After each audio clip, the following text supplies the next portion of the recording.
모든 것 아시는 주님, 모든 것 아시는 예수님, 이런 주제로 같이 말씀 생각해 보겠습니다. 오늘 본문은 38년 된 병자가 병 고침 받은 사건이지요. 또 이 사건으로 인해서 예수님에 대한 유대인의 박해가 시작되는 내용이 기록되어 있습니다. 갈릴리에서 왕의 신하의 그 아들의 병을 고치신 예수님은 유대인의 명절이 되어 다시 예루살렘으로 올라가셨다라고 1절에 기록되어 있습니다. 이 명절은 77절이었을 것으로 추측을 합니다. 당시에 유대인들이 중요하게 지키는 절기가 몇 개 있는데 3월 달에는 부림절, 4월에는 유월절, 5월에는 칠절절, 10월에는 초막절, 그리고 12월에는 수전절 이렇게 있습니다. 이 중에 유대인 남자들이 1년에 3번 반드시 예루살렘에 올라가서 지켜야 되는 절기가 있는데 4월에 지키는 유월절과 5월에 지키는 칠칠절, 그리고 10월에 지키는 초막절입니다. 요한복음 2장에서 예수님은 유월절 절기를 지키기 위해 예루살렘으로 올라가셨다가 예루살렘 성전에서 장차하는 장사꾼들을 다 내쫓으신 후에 이후에 이 사마리아 갈릴리 지역을 다니시며 복음을 전하시고 이제 다시 유대인의 절기가 되어 예루살렘으로 올라가셨기 때문에 본문에서 말하는 이 절기는 유월절 다음 절기인 칠칠절로 이렇게 보는 겁니다. 칠칠절은 출애굽 사건을 기념하는 6월절로부터 7주 후 50째 되는 날을 지키는 절기로서 오순절 혹은 맥추절 이렇게 부르기도 합니다. 아무튼 중요한 절기가 되어 예루살렘으로 올라가신 예수님은 예루살렘 성전으로 들어가는 여러 문들 중에 양문으로 들어가셨는데 그 양문 곁에는 베데스다라고 하는 연못이 있었고 그 못이 있는 곳에 행각 5개가 있었다라고 기록합니다. 이 양문은 양, 소, 염소, 양 할 때 그 양입니다. 이 양문은 제사용으로 바치는 양들이 들어오는 문이었습니다. 그래서 양문이라고 합니다. 그 양문은 북쪽에 위치하고 있었고 들었으면 바로 성전이었습니다. 베데스다 못은 바로 그 양문 곁에 있었는데 거기에 행각 5개가 있었다고 하죠. 행각이라고 하는 것은 사방에 기둥을 세우고 그 위에 지붕을 덮은 건데 이곳은 어떤 것이냐면 사람들이 휴식을 취하고 담소를 나누는 일종의 만남의 장소와 같은 곳이었고 또 랍비들이 이 행각에서 율법을 강론을 하기도 했던 곳입니다. 그 행각에 많은 병자들이 누워 있었다고 하죠. 본문을 보면 맹인, 다리 저는 사람, 혈기 마른 사람들, 즉 이 불치병 환자들이 있었다라고 합니다. 왜 많은 병자들이 그 행각에 누워 있었을까? 그 이유에 대해 3절과 4절에서 이렇게 설명합니다. 3절 끝에 보면 사람들이 누워 물의 움직임을 기다리더니 라고 되어 있습니다. 불치병 환자들이 물이 움직이만을 기다리고 있었다는 거죠. 물이 움직이면 어떤 일이 벌어지기에 병자들이 모두 기다리고 있었을까? 4절에 보면 이는 천사가 가끔 내려와 물을 움직이게 하는데 움직인 후에 먼저 들어가는 자는 어떤 병이 걸렸든지 낫게 되므리라 이렇게 기록되어 있습니다. 전설에 의하면 천사가 가끔씩 이 못에 내려와 목욕을 하는데 목욕이 끝나고 난 뒤 제일 먼저 그 물에 들어가는 병자는 어떤 병이든지 다 낫는다. 이런 전설이 있다는 거예요. 그런데 이 불치병 환자의 그 입장에서는 이것이 전설이든 아니든 간에 아무튼 지푸라기라도 잡고 싶은 심정으로 이 못에 물이 움직이만을 기다리고 있다는 거예요. 그 물이 움직였다는 건 뭐예요? 천사가 목욕하고 떠났다는 것을 의미하거든요. 그래서 그 물에 들어갔다 나온 사람 중에 나은 사람이 있는지 없는지 그 여부는 알 길이 없어요. 확인된 사실도 없고 그냥 그렇게 그런 전설만 믿고 그 목가에 누워 있는 겁니다. 성전에 오가는 사람들에게 구걸도 하면서 그렇게 거기 있는 겁니다. 그 많은 병자들 중에 38년 동안 병을 알아온 병자가 한 명 이렇게 본문에 등장하지요. 11절에 예수께서 이 병자의 병을 고치신 뒤에 자리를 들고 걸어가라 이런 말씀을 하셨기 때문에 이 병자는 걷지 못하는 병에 걸려 있었던 사람이라는 것을 알 수 있습니다. 근데 6절을 보면 예수께서 이 많은 병자들 중에 38년 동안 걷지 못하고 있는 병자를 보시고 아셨다라고 말합니다. 6절에 예수께서 그 누운 것을 보시고 병이 벌써 오래된 줄 아시고 이렇게 기록됐죠. 그 베데스다 못 주변에 많은 병자들이 있었는데 그 중에 예수님께서 38년 된 병자를 보셨다라고 하는 것은 뭐 그냥 이렇게 본 것이 아니고 주목하여 보셨다 그런 뜻입니다. 예수께서 왜 이 병자를 주목하여 보셨을까에 대한 이 병자의 말을 통해서 알 수가 있는데 7절을 보면 주여 물이 움직일 때에 나를 못에 넣어주는 사람이 없어 내가 가는 동안에 다른 사람이 먼저 내려가나이다. 이 못 주변에 많은 병자들이 물이 움직이기만을 기다리고 있다가 물이 움직이면 이때다 하면서 서로 먼저 물에 들어가려고 이렇게 경쟁을 했다는 거죠. 그런데 이 병자는 걷지를 못하니까 물에 들어갈 엄두조차 내지를 못하고 있었다는 거예요. 뭐 어떤 병자들은 부모나 형제들이 도와주기도 하고 그랬는데 근데 이 병자는 도와줄 뭐 부모나 형제 옆에 아무도 없었대요. 뭐 가족으로부터 버림을 받았든지 뭐 아니면 부모가 일찍 죽었든지 아무튼 이 병자의 경우는 도와줄 사람이 옆에 아무도 없었다는 거예요. 이것을 예수님께서 주목하여 보셨다라는 겁니다. 아무도 찾지 않고 아무도 돌보지 않는 철저하게 혼자가 된 외로운 이 병자, 스스로의 힘으로는 아무것도 할 수 없는 무능력한 이 병자의 상태를 주목하여 보셨다는 거예요.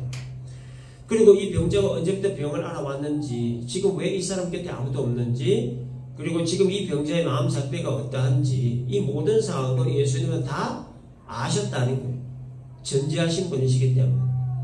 그래서 지금 이 병자에게 무엇이 가장 필요한 것인지를 다 아시고 6절에서 네가 낫고자 하느냐 이렇게 물으신 겁니다. 뭐 아픈 사람 치고 안 아프기를 원하지 않는 사람 아무도 없을 겁니다. 그렇죠. 걷지 못하는 사람은 걷는 것이 소원일 테고 보지 못하는 사람은 보는 것이 소원일 거예요. 듣지 못하는 사람은 듣는 게 소원일 거고 그게 기본 상식이죠. 근데 예수님께서 왜 이런 기본 상식 당연한 질문을 하셨을까? 더군다나 모든 상황들을 다 아시는데 말이에요.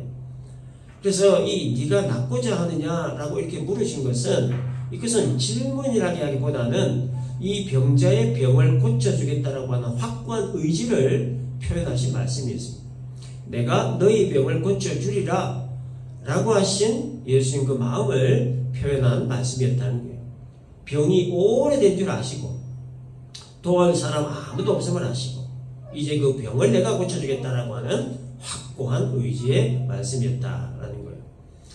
자, 그런데 이 병자는 네가 낫고자 하느냐라고 하는 그 주님 말씀을 듣고 네, 낫기를 원합니다. 이렇게 말하면 좋을 텐데 7절에서 이렇게 얘기합니다. 주여 물이 움직일 때 나를 못에 넣어주는 사람이 없어 내가 가는 동안에 다른 사람이 먼저 내려가다이다 라고 하는 좀 푸념 섞인 그런 말을 합니다. 그러니까 지금 이 환자가 예수님께 부탁한 것은 뭡니까? 물이 움직일 때 자기를 그 못에 좀 넣어달라. 이걸 부탁을 한 거예요. 다리를 못 움직이는 불구니까 물이 움직이는 것을 감지하고 겨우 못으로 기어가면 이미 다른 환자가 먼저 들어가 버리기 때문에 자기를 늘 기회를 놓친다는 거예요. 그래서 다음에 물이 움직일 때 자기를 맨 먼저 그 못에 좀 넣어달라 이렇게 부탁을 한 겁니다. 이 병자의 말을 들은 예수님 마음이 참 어땠을까? 참 많이 좀 아프기도 하셨을 거고 참 많이 속상하기도 하실 거고 참 많이 답답하기도 하셨을 것 같아요. 얼마나 답답하면 천사가 목욕을 하고 난 뒤에 그 물에 들어가면 나을 수 있다고 하는 이런 말도 안 되는 전설을 믿고 자기를 그 물에 넣어달라고 이렇게 하겠느냐는 거예요. 얼마나 답답하면. 그러니까 예수님 마음이 얼마나 아팠고 또 답답했겠냐는 거예요. 물론 예수님은 거기에 있는 다른 병자들에게도 똑같은 마음을 가지셨죠. 유독 뭐 이 38년대 병자에게만 이런 마음을 가지신 게 아니라 거기에 모인 모든 병자들에게도 같은 마음을 품으셨을 겁니다. 그런데 특별히 이 한 사람에게 주목하신 것은 대표성의 원리 때문에 대표성의 원리. 38년 동안 걷지 못하는 이 병자는 거기에 모여있는 모든 병자들의 대표격으로 지목이 되었다는 거죠. 그래서 이 병자가 대표격이다라고 하는 말은 이 병자를 통해 뭔가 새로운 일이 시작이 되는 계기가 마련됐다 하는 것을 의미하는 겁니다. 그래서 어떤 계기가 마련됐느냐? 예수께서 유대 종교 지도자들로부터 박해를 받는 계기가 마련됐다. 38년 된 이 병자 고치신으로 인해서 예수께서 유대인들로부터 박해받는 계기가 되었다. 왜냐? 이 병자를 치료한 날이 언제예요? 안식일이었기 때문에.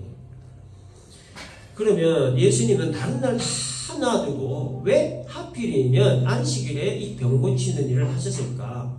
안식일에는 짐을 날라서도 안 되고 요리를 해서도 안 되고 병 고치는 일을 해서도 안 된다는 이 율법 주항을 예수님이 모르실 리가 없을 텐데 왜 굳이 다른 날 다 놔두고 안식일에 보란듯이 병자들을 고치셨을까라고 하는 겁니다. 결론부터 말하면 안식일의 주인이 예수님이다 라는 것을 알리시기 위함이었어요. 예수님이 안식일의 주인이다라고 하는 말은 뭐냐? 예수님께서 메시아다, 그리스도라고 하는 것을 의미하는 말이에요. 그래서 17절에서 내 아버지께서 이제까지 일하시니 나도 일한다 이렇게 말씀하시면서 하나님을 아버지다 이렇게 표현하시고 하나님과 자신을 동등한 존재로 표현을 하신 겁니다. 예수님이 하나님의 아들로서 세상을 구원할 메시아 그리스도이심을 나타내시기 위해 의도적으로 안식일에 병자들을 고치셨다라는 겁니다. 물이 움직일 때 자기를 못에 넣어달라고 부탁을 드리신 예수님은 8절에서 일어나 네 자리를 들고 걸어가라 하셨습니다. 그 말씀과 함께 이 병자의 다리가 나음을 받아서 자리를 들고 가는 또 하나의 기적이 일어났습니다.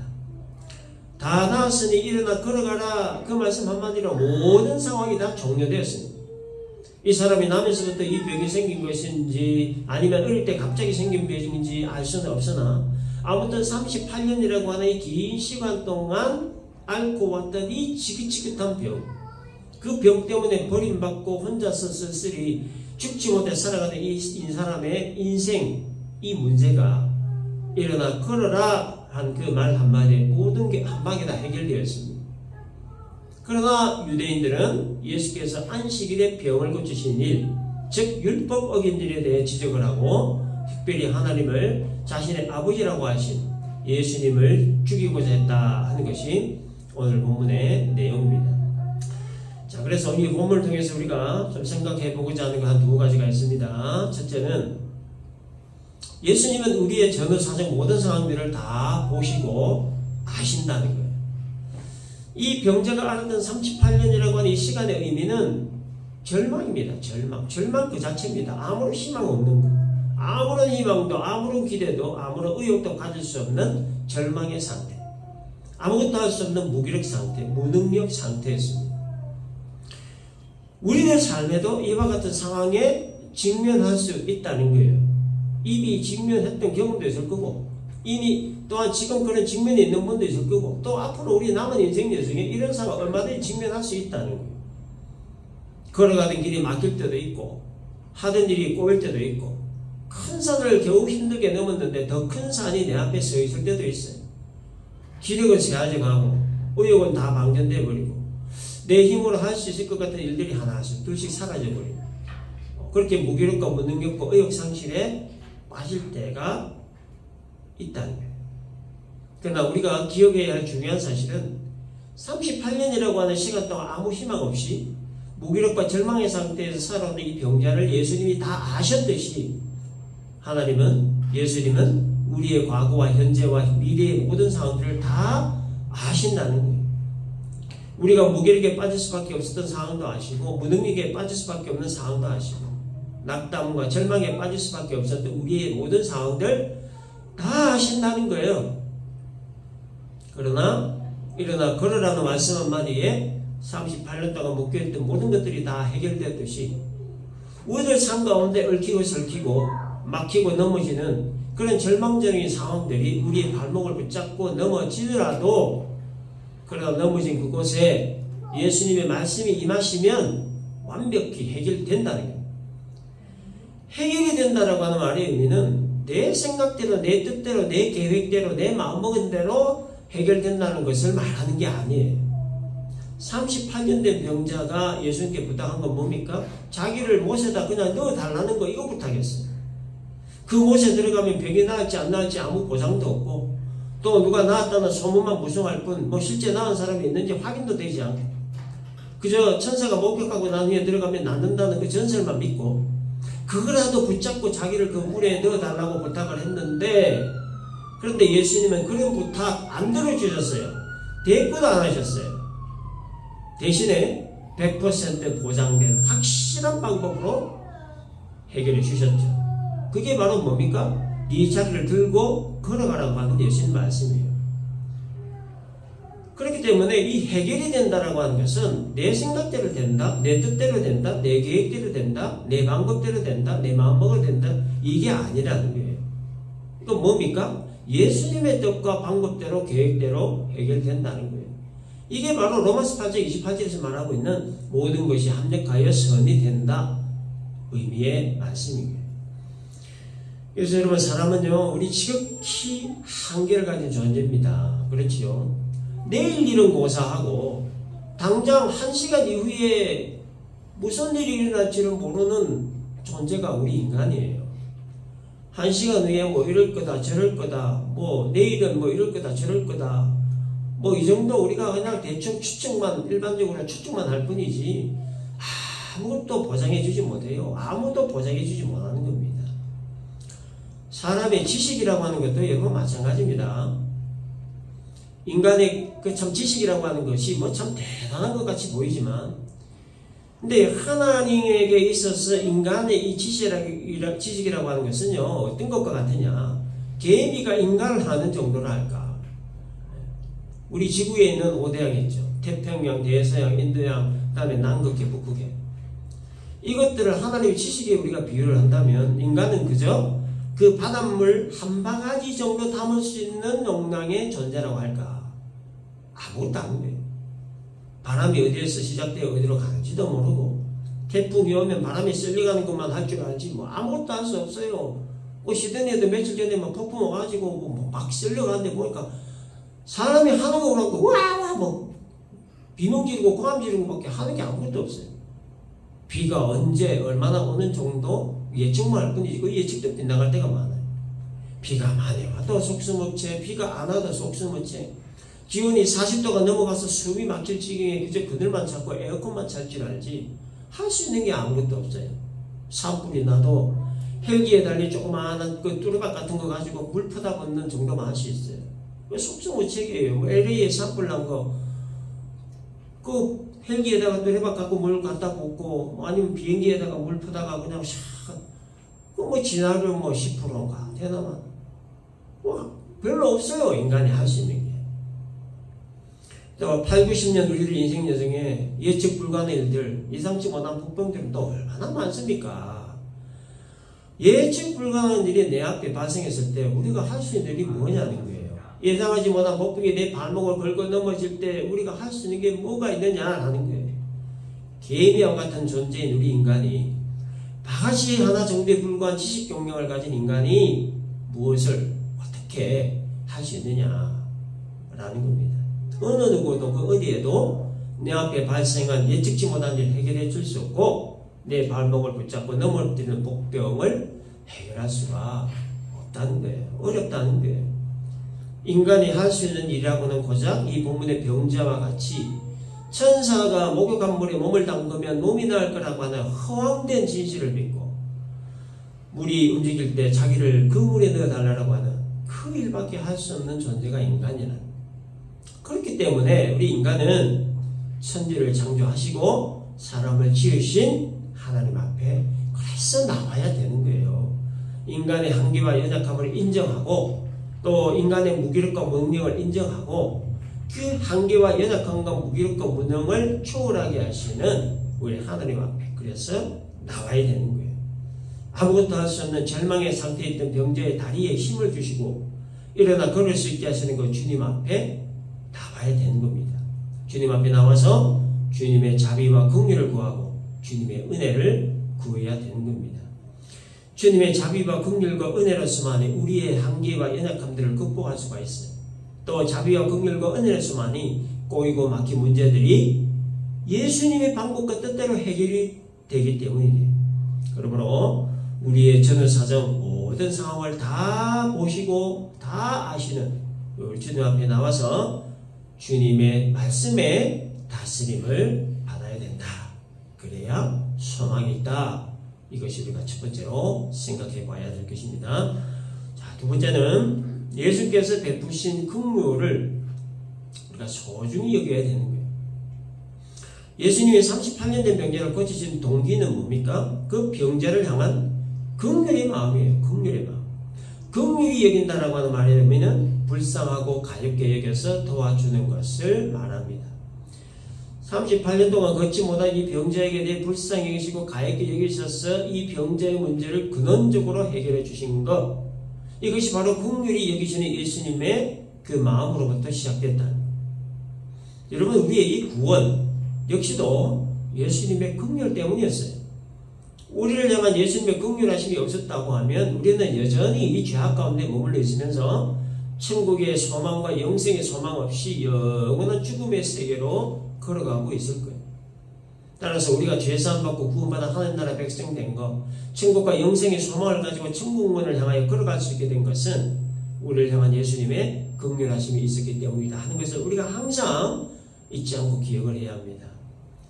이와 같은 우리를 향한 예수님의 긍휼하심을 소중히 여기고, 그 다음에 예수님의 그 긍휼의 마음을 우리들 마음에 품는 거예요.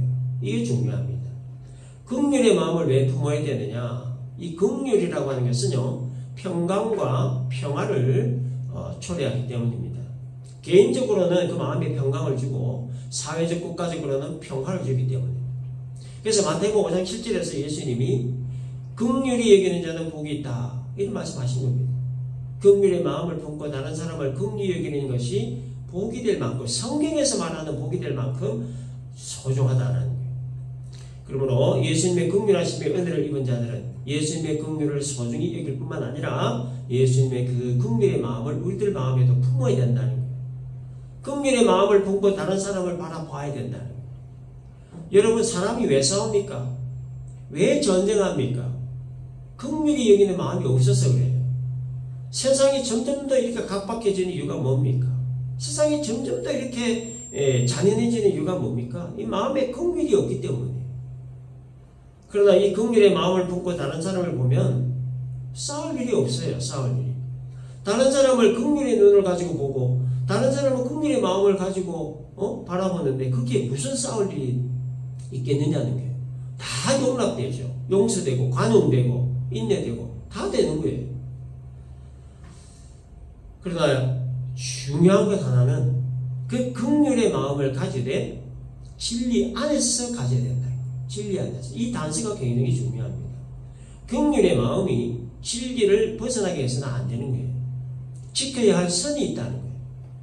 긍휼의 마음이 진리를 벗어나는 가장 큰 예가 뭐죠? 이 동성애를 옹호하거나 지지하는 거예요. 성경은 동성애가 잘못된 것이라고, 죄라고 분명하게 말하고 있습니다. 물론 인간적인 측면에서 이들의 개인적인 성적 취향 존중해 줄 수 있어요. 또 이들을 향한 긍휼의 마음 충분히 가질 수 있지만, 그러나 성경에서 동성애에 대한 것은 분명히 죄라고 규정하고 있기 때문에 더 나가면 안 되는 거예요. 선을 넘어서는 안 된다는 거예요. 그러나 항상 문제는 뭐죠? 선을 넘는다는 거예요. 선을 넘는다는 거예요. 성경에 네 이웃을 네 몸과 같이 사랑하라고 했으니까 그들 사랑해야 되는 거 아니냐? 그들도 하나님의 형상대로 지원받은 존재니까 당연히 존중하고 사랑해야 될 거 아니냐? 맞는 말이에요. 존중해야 돼요. 사랑해야 됩니다. 그러나 그들을 향한 사랑은, 그들을 향한 존중은 진리 안에서 이루어지는 것이어야 된다. 이걸 우리가 강구해서는 안 됩니다. 그래서 이 동성애를 지지하는 자들이 가지는 그 긍휼의 마음은요, 진리를 벗어난 마음이에요. 그래서 누군가를 향한 긍휼의 마음을 가질 때 그 마음이 하나님이 기뻐하시는 마음인지 가증하게 여기시는 마음인지 이거를 잘 분별해야 돼요. 내가 아무리 연약한 자에 대한 긍휼의 마음을 품어도 그 마음이 진리를 벗어난 마음이라면 그거는 하나님이 가증하게 여기시는 마음이라는 거예요. 그러므로 우리가 꼭 기억해야 될 것은 무슨 일이든지 항상 진리 안에서 해야 됩니다. 사랑도 진리 안에서 해야 되고 용서도 진리 안에서 해야 돼요.